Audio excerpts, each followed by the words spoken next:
Ayun ang glory. Nandun po. So, glory to God. At narito naman po tayo sa atin.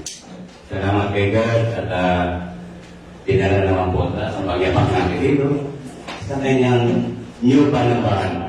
Very updated na yung panambahan natin. Bakit mula sa first floor, naging second floor po. Amen? Yung sinasabi na tigil natin ang ating panambahan, hindi magkakakay po yun. Then, gawa ka po yung sistem. So, ano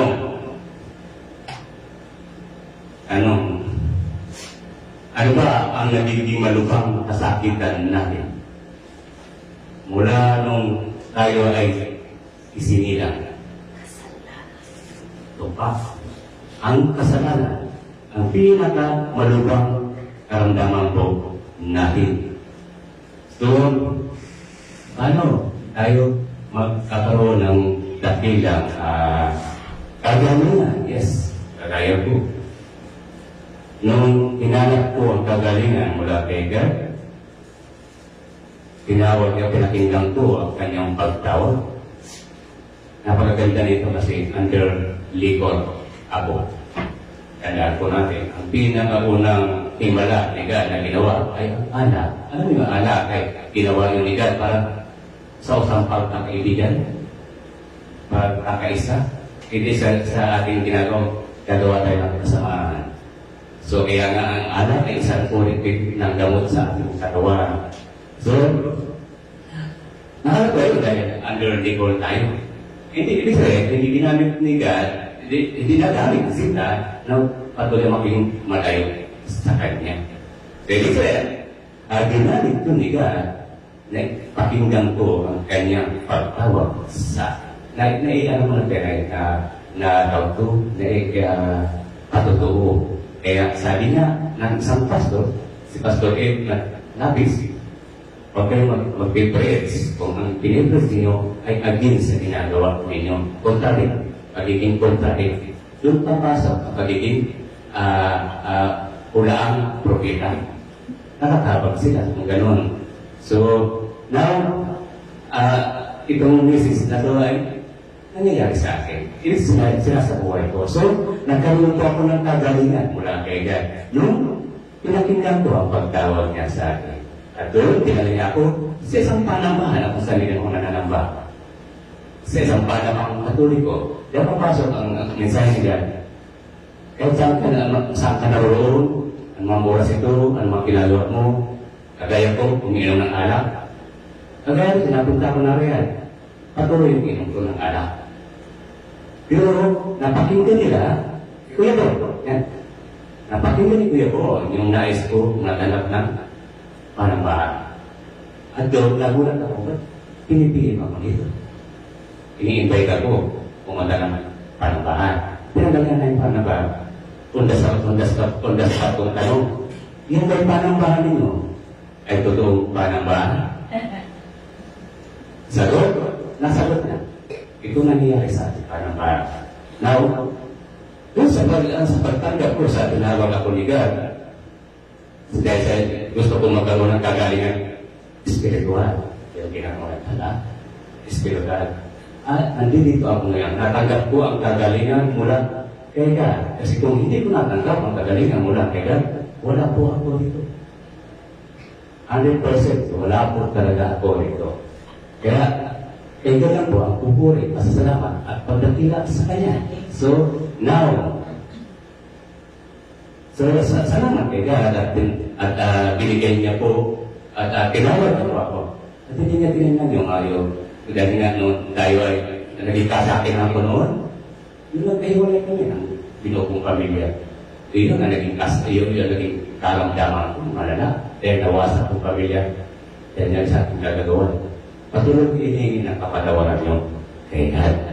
And then, isinit tayo, hinanap natin kagalingan at natumayan po natin kagalingan, wala kay God. So, hindi tinitingnan ni God kung anong masama mong nagawa o anong hindi niya. Mali naman aking kasalanan, isang kasalanan. Subalit kung ay malapit ni God, magkakaroon tayo ng kagalingan mula spiritual. Dito dadako ang panalangin muna po tayo. Lord, maraming salamat sa pagkakataon ito at ito na naman po. At hindi na naman po nasayang ang tahay na para sa inyo. Na ipagawa po namin priority po kayo. At salamat po Lord, walang mga anumang tali-tala sa aming pagpatuloy po sa inyo. Salamat po Lord sa Holy Spirit. Alam po namin nasa amin ang Holy Spirit po ninyo. Dahil ito'y ihihin po namin ang karapatan na iserti po kami ng Holy Spirit na maglilid po sa amin. Sa pang-aunas po ito. Lord, tuluyan mo kami ilayo sa deception policy ka. Patuloy kang bigyan ng mga positibong kaisipan na naaayon sa iyong kaisipan, Lord. Lord, hindi lang ang pagiging servant namin ang makakapagligtas sa amin. Bagkus ang pagiging totoong mananampalataya po namin sa inyo. Lord, nababasa niyo po ang nilalaman ng aming mga puso. Every millimeter na nilalaman ng aming puso ay nababasa niyo po, Lord. Kaya Lord, maraming salamat sa pagiging dakilang doktor niyo po sa amin spiritually. And then, yung bali po namin. Maraming salamat sa pagiging doktor po namin. Hindi po sa akin. At ito po sa mga tayo. Salamat po sa pag-umunay niyo po sa akin. Lord, kailan po ang muna po sa akin. Hayaan niyo po ang bawat letra at babanggit ko ay naayon sa iyong naisip babanggit. Lord, ako pong hayaan maging course practice po dito. Na hindi po ako tuloy mapurasa ako. Lord, kaya salamat din naman sa katulan sa akin. Hindi nga natin ito sa mga kami pasarapat at pinagusan niya po sa pangalan po ng inyong mahal na po ng Jesus Christ. Maging siya walang sawang pagkabit po ng Holy Spirit sa bawat sa po sa amin. Amen and amen. Conclusion na po tayo. Nangis ko siya, is Kuya Reden. Katulad ko si Kuya Reden. Pero yun, kasama ka namin sa prayer namin. Gagaling at gagaling ka, magiging matagumpay. Ano? Kailan ba panganganak mo? Yes? Tingin sa atin yan. Ang kanyang pagiging luba rapat. Now, basahin lang po natin ang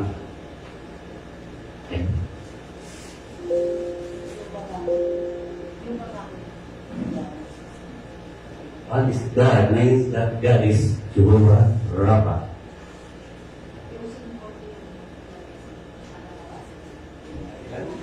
So, yan. Basahin nga po natin.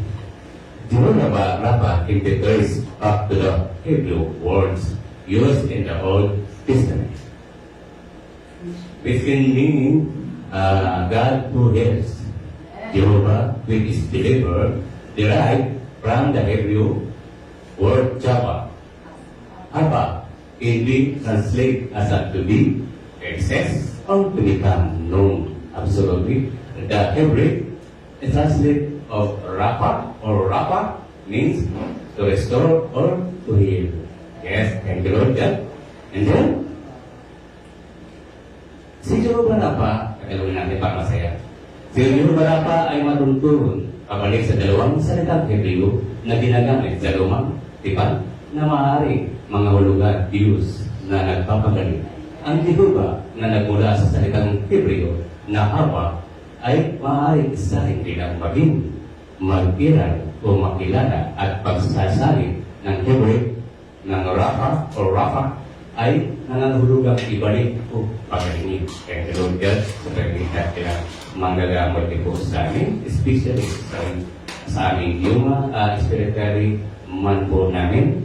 So, dapat po tayo sa kanyang pagiging mensahe. Yan. Kaya ng God's healing, spiritual healing, human body healing. So, unahin po natin, spiritual healing. Kaya ang mahalaga. Now, may binigay po sa atin si God. Mga books. James chapter 5, verse 14 and 15. And then Exodus 23, verse 55. Isaiah verse 27 and 19. And then Jeremiah 33 and 36. And then Revelation 21 and 4. Philippians 4, 19. And Proverbs 4, 20 and 23. And James 5 to 6. So, ayun. Punta tayo sa verse. James chapter 5, verse 14 and 15. May sakit ba ka ang sinumang sa inyo? ipatawag ninyo ang mga matanda sa iglesia at ipanalangin nila siya. Napahira nila ang nangangis sa pangalan ng Panginoon at ang pananalangin sa pananampalataya ay maliligtas sa may sakit at ibabangon siya ng Panginoon. At kung nakasala siya ay ipapatawag siya sa kanya. So ito yung mga buhay ng Israelita mula Exodus, Leviticus, umaghisa sa Genesis, sa kina Isaac, kina Abraham, Isaac, and Jacob, maging kay Moses. So ito yung nais kung yung mga nagkakasala ay inihingi sila, itinatawag yung matatanda na may mamatagalan ng pananampalataya kay God at sila'y ginagamit para ipag-pray yung mga nais pagalingin ikat spiritually sa spiritual man. So, ayan, at ginagamit po yung oil at siya naman po ay ginagamit natin. Ano ba? Sa ginagawa natin pastora natin, yung oil, inaanoy, ano yung mga pinatayo sa pulpito, ginagamigan, napaka-anaga po ito kasi ang pinag-uusapan po ito, spiritual man po natin para magkaroon ng molecule ang Holy Spirit and spiritual po natin. Yun ang kinakadakilang kagalingan na mamula po sa kay Jehovah Papa. Balen, punta tayo sa Exodus 23:25. Ako'y si Yahweh, ang siya lamang ninyong paglilingkuran, pasasaganahin ko kayo sa pagkain at inumin at italayo sa anumang karamdaman. Simple. Bakit tayo ito nasa Midiles? Sabi nga ni God, lisanin mo ang lupa ng iyong sininangan at pumunta ka sa malayong lugar na kung saan kita dadalhin at doon ay papahayag mo ang aking mabuting salita at ikaw ay pagbabalain mo sa na iyong pamilya. So, asan tayo ngayon? Dinala tayo rin, di ba? At asan tayo ngayon? Nagtutong tayo sa mensahe ni God. So, tampak yung nasunod natin yung pinag-uutos ni God. So, patuloy tayo, parang mapapasanin ito. Paglingkuran natin. Magpatuloy po tayo, kaya naging makatotohanan po tayo, magpasakop sa kanya. Hindi tayo makakaroon ng kagalingan spiritually. Kung mananatiling tayong malayo kay God, kung nananatiling tayo yung matinding karamdaman, isa sa buhay po natin about deception, hindi sila. So, and then, once na nagtuloy tayo magpasakop sa kanya, so isurrender natin ang puso't kaluluwa kay God, sa atin ang mga iyak. Iisa lang niya sa 7,000 promises ni God. So, asa pa tayo? Ganda tayo, di ba? And then, Isaiah 57:18-19. Aking nakita ang kaniyang mga lakad at pagkatalingin ko siya at hindi papatnubayan siya at bibigyan ko ng mga kaaliwan siya at ang kaniyang nananangis. So, once na tayo nagpasakop kay God, ang anumang alalahanin sa ating puso't isipan, pinapasan natin sa ating balikat, magkakaroon ng kagaanan. Magiging matiwasay ang ating mga magkakaroon tayo ng katiwasay ang isipan. At magkakaroon tayo ng joy. Yan ang dahil sa conviction, kagalingan, nagmumula sa Holy Spirit, about sa ating spiritual man po natin. Balen, 19, aking nililikha ang bunga ng mga labi, kapayapaan, sa kaniya na malayo at sa kaniya na malapit, sabi ng Panginoon, at aking pagagalingin siya. Once na tutok tayo, mas magaling mag-talk one-on-one. Kaya mararamdaman po natin ang Holy Spirit. Hindi lang dito sa loob ng panambahan, pagkus sa labas ng panambahan. Bakit? Every minute na si God ay nasa atin.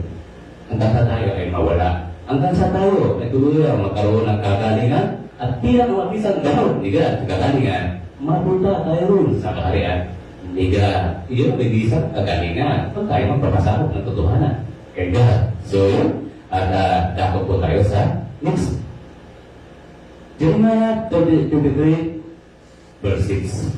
narito ako'y magdadala ng kagalingan at kagamutan. Aking gagamutin sila at ako'y maghahayag sa kanila ng di kawasang kapayapaan o katotoo. O diba? Wala sa tayong kapasagong sa kay God. So ano pa mahanapin natin kay God? Ayan, ibibigay na po sa atin ang kapayapaan, katotohanan. So katiwasayan ng ating pang-araw-araw na pamumuhay. Isa na ng ating spiritual man. Okay? Kung victim na po tayo sa Holy Spirit, kung tayo totoo nagpapasakop kay God. So, very interest po tayo nagpapasakop sa Kanya. Kasi hinahanap po natin ang kagalingan spiritual mula kay Jehovah Rapha na kung sa si Lord Jesus Christ mismo. So yun. At ang Babel, Revelation 21:4. At papahirin niya ang bawat duha sa kanilang mga mata at hindi na makakaroon ng kamatayan. Hindi na makakaroon ng panandalamhati at kung pananampawitan man o hirap ng paman ng mga bagay na una ay tabara. O gaya ng sinabi natin kanina, yung kagalingan na magpunta tayo sa kaharian ni God.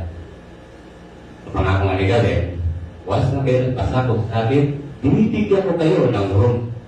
Hindi pa tapos yung room Bakit hindi pa tapos?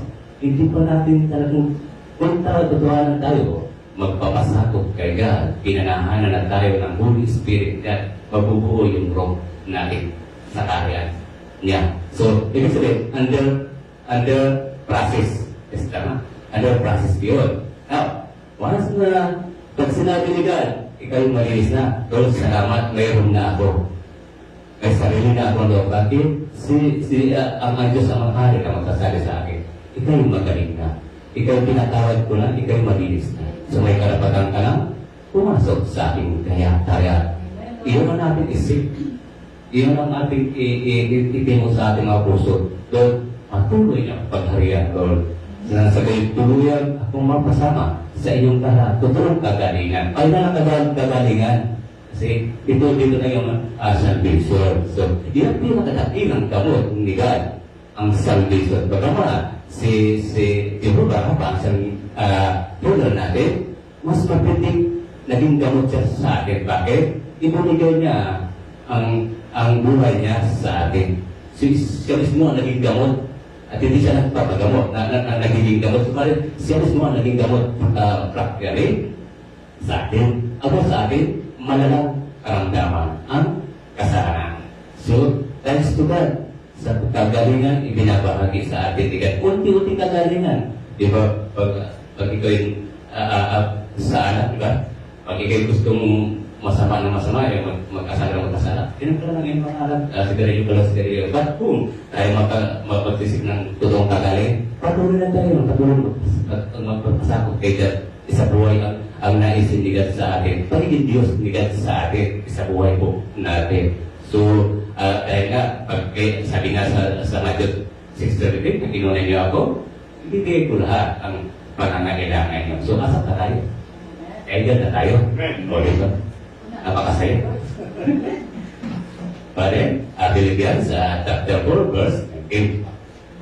At pupunahan ng aking Diyos ang bawat kailangan ninyo ayon sa kanyang mga kayamanan sa kaluwalhatian kay Kristus Jesus. O diba? Asa ka ba? Kaya na tayo. So, kung tuloyan tayo magpapasakop kay God, lahat ng pangangailangan, actually, natutoo ko na, hindi ko pa hinihiling, binigay na sa akin. Bakit? Ang pinakaunang trabaho ko rito, pangalawang araw yun Part-time job. Extra pa. Tapos, nung hinihiling ko mga ilang buwan na lang, ilang buwan, taon yata yun. Niringin sa akin ni God, ibinigay ko na sa iyo ang kahilingan mo. Unang-unang trabaho mo, part-time job. Bago, pang-apat na araw yata, doon ako simula sa Saudi Arabia, yung sponsor natin. So, hindi mo pa hiniling, ibinigay na sa inyo. Tingnan mo, ibalikan natin yung isang araw lang, sinagot na siya ng pagmatuning. Sinagot na yung mga kahilingan niya. O dahil pa year. Isang araw pa lang, sinagot na ni God ang kanyang kahilingan. So, pagamat, 21 days siya nag-struggle about prayer, napakita sa kanya. Mas gusto natin magpakita ang Holy Spirit. Yung napakadama natin, tumatayo yung balay ko natin, kahit may na. Tumatayo na kasi sa lamig. Holy Spirit po yun, tinatas tayo. Ngayon, pag nag-alam tayo, may kakit tayo ng init, hindi na Holy Spirit po yun. Baka Spirit na sisikan yun. So, sa matatagal sa mensahe niya, bawat kailangan ninyo, so yun, patuloy talaga ibigay sa tigil sa lahat, ang kagaling spiritual, ang pinaka-the best na magbibigay sa atin ni God. So, asan pa tayo? Magpatuloy po tayo kay God. So, nandito tayo, huwag na natin sayangin ang maukas. Kasi pinaunawa ni God, nadadapit natin ang pagbabalik. Sabi nga ni God, tao na rin ang mawasak sa mundo sa kanilang kasamaan at kasalanan. Ano nangyayari ngayon? Under the subsuportahan sila sa pamagitan ng globalist. Kapag sila nakakalam, globalist naman po na iskontrolin asang katawan at ang plan nila 2030 hanggang 35. Ang plan nila, dapat nalalaman po natin yan. Under the subsuportahan sila. So, but then, 7. Proverbs chapter 4, verse 28. Anak ko, mag-ingat ka sa aking mga salita. Ikinig mo ang iyong tenga sa aking mga salita. Agaya ng introduction natin kanina, huwag tayong tatayo rito sa harapan. Kung mag-preach tayo, magbibigay tayo ng mensahe na contradict sa ating ginagawa. Ibig sabihin, ibibigay natin mensahe, yun isa sa buhay po natin. Ganun din ang patuturo. Huwag tayo magpapatuturo. Kung iyong patuturo natin na hindi natin napapalay sa buhay. Pero ibig sabihin, nagtukan tayo sa harapan para masabi may ginawa sa atin si God. Pero hindi natin talaga ito sinasa buhay. Dapat ang patuturo natin ay maging makatotohanan. Kaya pasok tayo dyan sa mensahe ni God. Kaya narito tayo, tinuturuan tayo ng mga mensahe ni God. At itong mga mensahe ni God ay tuluyang nagpapagaling sa ating spiritual man sa pamagitan ng Holy Spirit. Saan tayo magkaroon ng connection with the Holy Spirit and spiritual man until mapunta tayo sa kaharian ni God. 22 at 21, huwag silang makatakas sa iyong paningin. Pananatiin ang mga ito sa loob ng iyong puso. So, ibig sabihin, magandang gawa na pinagagawa sa atin ni God ay isang buhay po natin. Huwag natin pilitin sa sarili natin, dapat pusa natin is-surrender ang ating puso. Nawa kay God. Dahil ang iingat ang ating hinahanap ay kagalingan spiritual. So, and then 22, sapagkat sila ay buhay sa mga nakasumpong sa kanilang kagalingan sa lahat ng kanilang laman. Yes, yun na, nagpasakto rin tayo pasakot sa kanya at yun ay magkakaroon tayo ng pag-asa na magkaroon tayo ng kaligtasan mula kay Lord Jesus Christ pagkatapos sa kanyang pagiging Jehovah Rapha, spiritual sa ating spiritual man. So, glory to God. But then, James chapter 5 verse 6, mga pahayagan nga kayo sa isa't isa ang iyong mga kasalanan at ipanalangin ang isa't isa iba upang kayo'y magsigaling. Malaki ang nagagawa ng maningal sa panalangin sa taong matuwid. Unahin muna natin. Mga pahayagan nga kayo sa isa't isa ang iyong mga kasalanan. Maganda po ito. Bakit? Pinaunawa ko sa akin, doon nakasigatin. Huwag mong ibubroadcast ang kasalanan na nagagawa ng iyong kapwa. Parurusahan tayo. Ang dapat mong i-broadcast ang inyong pagkakasala sa nakakaraming bakit? Revelation? Pagpapakita ng humbleness. Kaya, ibig sabihin, tinatanggap natin, hindi natin tinataya. Kaya, sa karamihan, na tayo makakagawa ng kasalanan. Kasi wala naman mali sa atin hanggang nakatapak tayo sa lupa ng kasalanan. Ulit-ulit tayo nakakagawa ng salba. Huwag natin gawin literal, pakamapunta tayo sa place na isitan. So, yun. Ang dito ba? Ganda. At ipanalangin ang isa't isa ang iba upang kayo magsigaling. So, sa akin, ganda, ito pinagusto ko. Ang ipanalangin yung kapwa natin. Bakit? Dito papasok ang 2-in-1. Lising. Implement lang po natin. Nagkaroon ng karamdaman nating kapatid. May isto. Diba pag may isto ko, may magkakaroon ka ng pinsala sa katawan. May na pinsala. Dahil sa prayer natin, hingan tayo ng nakakatanda ng kapatid na ipag-pray, kapatid na may sakit. Pinag-pray. Pinag-pray ko po. Pasok dyan sa mensahe ni God. At hanggang sa pinag-pray ko siya, naging magaling siya, hindi siya nagkaroon ng pinsala sa katawan. At nagpapatuloy siya bago. Mas matay pangasabi, hindi kaya ako may karamdaman. Mas malusog siya sa akin. So, doon papasok ang tuwing. Bakit na ituwing ma? Kasi doon sa binigyan ako ng karunungan ni God, kapag nagtagal yung kapatid mo sa hospital, dahil ang kanyang sakit, bakit? Pinaunawa sa atin ni God ang oxygen, nagpapahina sa baga at puso ng tao. Now, ang knowledge na ibinigay sa akin ni God, patanggal mo yung nakapasak sa kapatid. Pinatanggal ko inutos sa aking kapatid.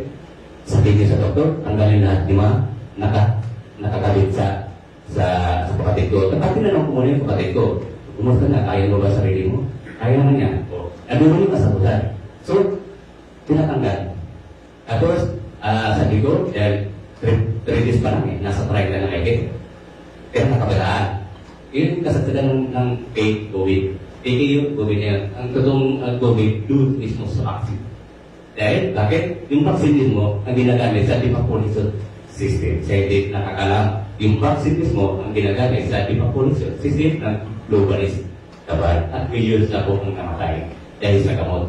At wala itong virus. Wala po. And then, doon pinalabas ko ang natin. Kasi, ang tuloy na naging desito, pinagaling nila ng aking kapatid. Nilabas doon sa hospital. At pinagaling yung pulsa ko. Bakit? Financial eh. Sila, ano magagawa na nasa sa hospital, ay sa hospital. Lahat tayo ng asa nasa sa PDS kasi magsusuporta. So, 2 in 1. Pinagaling nila yung kapatid ko, pinagaling yung pulsa ko. Diba? 2 in 1. Busy. So, pasok dito sa hisigan. Bakit? Malaki ang nagagawa na maningas na panalangin. So, sakto sa sinabi po namin. So, napakabuti ni God. Kung tayo lang tutuhanan magpapasakot sa kanya. Kaya, ang ating pakiusap, huwag natin sayangin ang pagpunta natin dito sa Panambahan. Alam niyo ba na kahit nasa wala ka sa Panambahan, once na ikaw nakipag-talk kay God, once ikaw nananabahan tayo, once ikaw nagmati ng prayer meeting, once ikaw nagpa-Bible study, ay isang uri ng Panambahan. Kahit sa labas ka ng Panambahan, isang uri ng Panambahan po yun. So, hindi na nasabi, ay, ito tao nakikita ko sa Panambahan, lagi pumupunta. Basta sabi niya nananabahan. Pero paglabas ng Panambahan, malayo siya. Kaya God. Kaya kanina sinabi natin, pagiging Diyos ni God, every day, seconds ng ating buhay. Hindi lang sa loob ng Panambahan. Kaya sabi ni God, kung ako ay yung hahanapin, ako yung matatagpuan sa ano kayo karoon, ano mga oras ito, ano mga yung ginagawa mo. Kahit nasasiyan na eh. Kapag umiir ka na, ninanalangin ka. So, ganun. Kadalasan nangyayari yung pag pinag-pray do mga realistic. Kaya parang yun, sakto. Ito, panalang yan ha. Yan ang gusto ko po. Pag-pray ang kapwa ko. Kasi, laging pinatutunayan po talaga ni God. Kung ipilos ang Holy Spirit. Kasi naituloy sa si God eh. Kung kayo ay nilalapit sa akin na kapwa ninyo at hinigin nyo ng blessing, ay makakatiyak kayong aking itong tutulog din. Yan po ang pinakahawak mo minsan nila. So, tapos sa ating sa mensahe po, nila, glory to God. So, ganun, ayan na, sa human healing body. So, bagamat ang mga yan, hindi tayo magkakaroon ng human body healing, kung hindi tayo tuluyang gumaling sa human at spiritual man po natin sa pamagitan ng Holy Spirit healing. So, dyan sa Acts chapter 8 verse 7, Exodus chapter 15, 6, Matthew 8, 1-3, Psalm 6, 2, then Matthew chapter 9 and 6, 7, Acts 5, 16, Jeremiah 33 and 6, and then John 27. Tungayan na ito sa Art of 8-7. Sapagkat sa maraming mga karuman-luman na espiritu at nangagsilabas sila sa nangagsisigaw ng malakas na tinig at maraming lumpo at pilay ang pinagaling. Sa palagay ko natin, nagagaling po sila. Gagaling sila kung hinayaan nilang pagalingin ni Jehovah Rapha ang kailangang spiritual man. Understand? Kagamit ng physical ang may bibigay ni God sa kanila. Kagaya ko, hindi ako uminom ng gamot pag may karamdam. Dito lang ako napilitan ng magpapaksin. At nung napapaksin ako, hindi ko po hinihingi ng kapatawaran yung kay God. Then, tiglo na ni God ko katawan natin. Pag-aari ka ni God, 2,000 years na nakakaraan. Ang gawang gamot ko kasi, gawang kinikat, gawa ng tao. So, and then, magsilaba sila sa, yun, at doon na sa kanyang pananalig kay God, pinalayas yung mga pasaway na angel na bad spirit sa kanilang mga puso, sa kanilang buhay. Pinalayas sila nagkaroon ng hindi ito kapasok ang walang may nakaramdaman o malubang karamdaman ang hindi mapapagaling ni God kung naniniwala tayo may dakilang doktor sa atin. So, spirit pa rin. Spiritual man, spirit, Holy Spirit. So, connection, connected. So, salamat kay God. Kaya Exodus 15:26, kung susundin ninyo ako ng buong puso, ang Panginoon ay iyong Diyos at gagawa ng mabuti sa aking paningin. At susundin ang aking mga kautosan at tuntunin, hindi ko kayo padadala ng mga karamdaman gaya ng ipinadala ko sa mga Ehipto. Dahil ako ang Panginoon ang nagpapagaling sa inyo. So, malinaw. Kasalanan ang pagkakaroon natin ng karamdaman. Kahit nung pa, may natural sin na tayo mula sa kay Eva at Adan. Kaya habang nakatapag tayo sa lupa ng kasalanan, makakaramdam tayo ng kasakitang katawan dahil sa ating natural sin. So, ba't naman, pag nilapit natin tayo kagalingan, pinagaling pa sa Holy Spirit, magaling tayo, pagalingin ni God. Pag ako nakakaroon ng karamdaman, hindi talaga ako minum naman. Ang ginagawa ko lang, prayer. Pangalawa, bibigyan tayo ng karamdaman. Herbal medicine. Anong herbal medicine? Turmeric tea, lemongrass tea. Lemongrass tea, mabisa sa trangkaso. At pag may ako naman trangkaso, warm water therapy. Karulungan pa rin mula kay God. Nagpapaligo pa ako ng warm water therapy. So, sa 24 hours, wala na yung karamdaman trangkaso. Hindi po kung maabos yun pag makakit may sakit. Eh, pag umalit ako pa, inalaga ko yung sakit. So, ibig sabihin, harapin mo yung karamdaman. Kasi hindi talagang pagaling tayo kay Lord Jesus Christ. Ang kailangan natin, itulungan tayo magkakaroon ng kagalingan mula sa spiritual natin, spiritual man po natin mula sa Holy Spirit. So, yun. Pwede na Matthew 8:1-10. Lumapit sa kanya ang isang taong may kito. Lumuhod sa harapan niya at sinabi, Panginoon, kung nais po ninyo akong inyong mapapagaling at magagawang palinis, tinawagan siya ni Jesus at sinabi, puro nais kong gumaling ka at maging malinis at gumaling at luminis nga agad ang tigawin. Kaya na sinabi natin kagaya, kung wala siyang pananampalataya kay God, ang marubang karamdaman niya ay hindi galing. Now, kung may dahil na sa may pananampalataya, yung pitungin, gumaling siya at lilinis siya. Tuntas pa, negahan. So, malinaw po ang mensahe po ni God. So, punta tayo sa Psalm 62.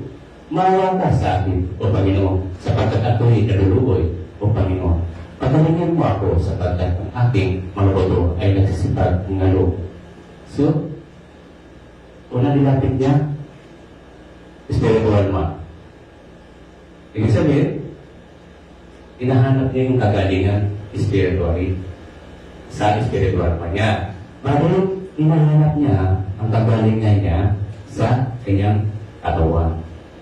Now, once na pinagaling na, tinanggap na yung kagalingan niya spiritual, on the spot, gagalito siya. Kaya na sinabi natin, walang may na karamdaman o malubang karamdaman ang hindi mapapagaling. Laging narinig ko patutunan kay Sister Dorothy, Pastor Eric, malubang karamdaman. Napapagaling yan. So, hindi kailangan ng gamot. May Diyos silang ibig sabihin, nagkaroon sila una ng kagalingan spiritually. Kaya naniniwala sila, Lord, Ito'y magaling sa pamamagitan niyo po, di ba? Tayo magaling. So, pinakamagaling na kakalingan talaga ay magkaroon tayo ng katiwasayan sa ating puso. Pagiging positive po tayo lagi kay God. So, ayun. Number 5. Matthew chapter 9, verse 17.